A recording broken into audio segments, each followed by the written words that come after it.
Hello दोस्तों। आज हम बात करेंगे कि अचानक से हमें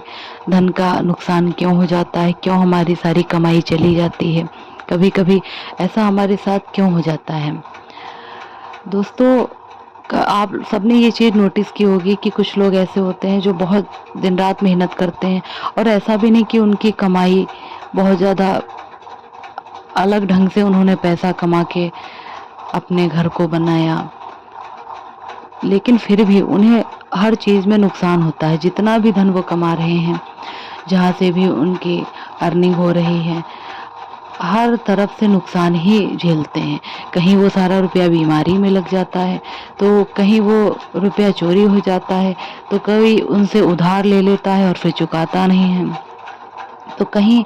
वो धन अचानक से खो जाता है। या फिर आपने नोटिस किया होगा कि चलते चलते व्यक्ति कहीं मार्केट गया, उसके बाद उसे याद आया, अरे मेरा रुपया तो कहाँ अचानक से गिर जाता है। तो इन सारी चीज़ों को लेकर के मुझे तो ये समझ में आता है कि इन सब के पीछे हमारा पूर्व जन्मों से कहीं ना कहीं कनेक्शन ज़रूर है, क्योंकि कहते हैं ना कि कर्म वापस ज़रूर आते हैं। भले भी हमने इस जन्म में अपने कर्मों को बहुत अच्छा रखा है, हमने सबके साथ बहुत ही भलाई की है, नेक काम किए हैं, हमने दान पुण्य किया, लोगों की सेवा की है, लेकिन फिर भी हमारे अपने साथ वो अच्छा नहीं हो रहा है। हमारा अपना धन जो हम बहुत मेहनत से कमा रहे हैं, 8-8, 10-10, 12-12 घंटे की ड्यूटी कर रहे हैं, लेकिन फिर भी वो रुपया हमारे पास रुक नहीं रहा है और कहीं ना कहीं हमें ही नुकसान झेलना पड़ रहा है। हमें बहुत ज़्यादा परेशानी का सामना करना पड़ रहा है इन चीज़ों के चलते।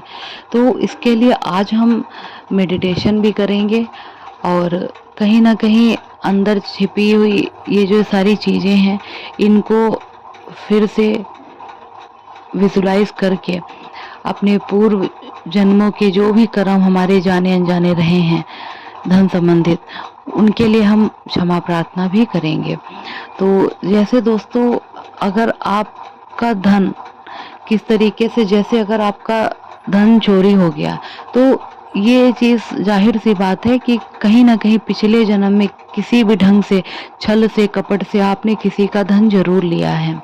क्योंकि हम भूल जाते हैं, हमें नया शरीर मिल जाता है, लेकिन जो कर्म होता है, ब्रह्मांड में एक एक चीज़ का हिसाब किताब है।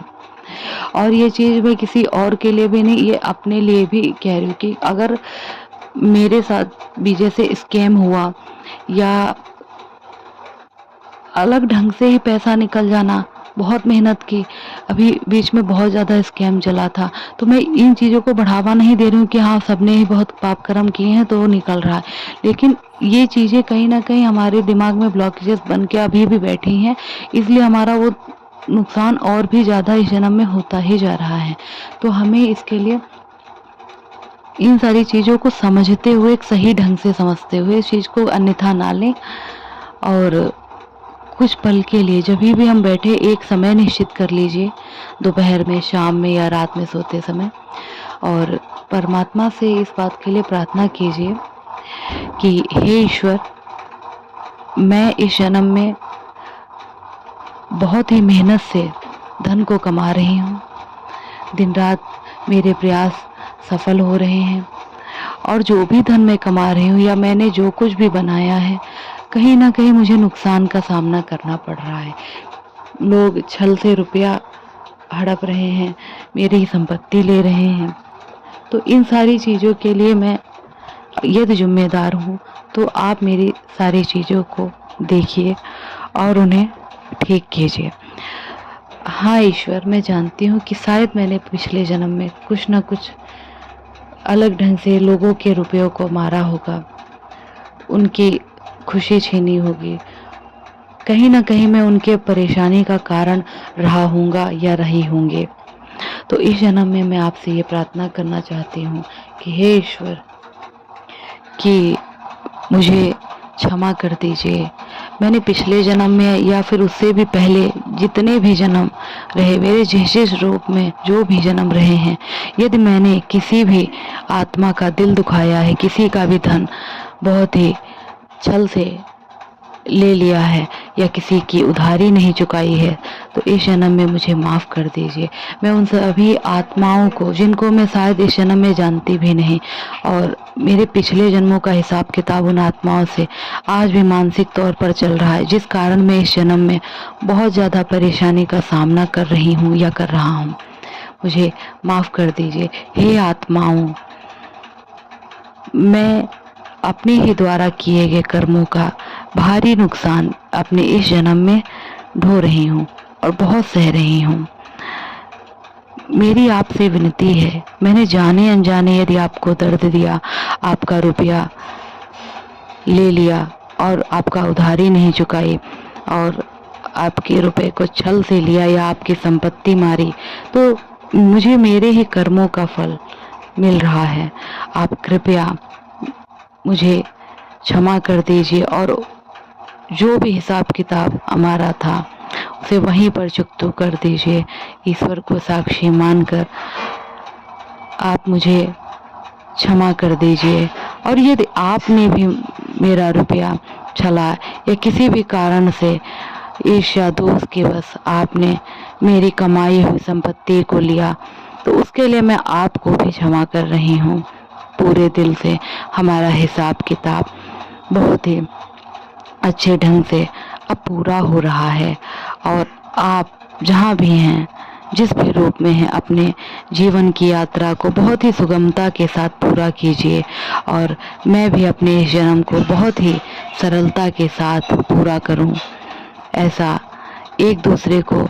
सद्भावनाएं भेजिए और आपके लिए मैं हमेशा प्रार्थना करती हूँ, आप सभी आत्माएं जहाँ भी हों स्वस्थ हों, सुखी हों और अपने धन को ईश्वरीय कार्यों में लगाएं, सेवा में लगाएं, दुखियारों के